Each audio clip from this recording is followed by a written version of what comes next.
বন্ধুরা, আমি এখন আছি ঐতিহাসিক ফারাক্কা ব্রিজের উপর। আপনারা দেখতে পাচ্ছেন ফারাক্কা বাঁধ দিয়ে কি ভয়ঙ্করভাবে পানি ছুটে যাচ্ছে।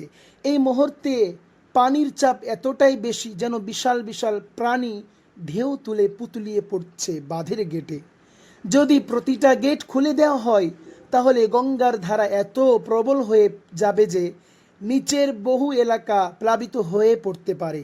এই বাঁধ শুধু পানি নিয়ন্ত্রণ করে না, এটি পূর্ব ভারতে সেচ, বিদ্যুৎ উৎপাদন ও নৌপথে বড় ভূমিকা রাখে। কিন্তু এখনকার পানির প্রবাহ আমাদের সবাইকে চিন্তায় ফেলেছে।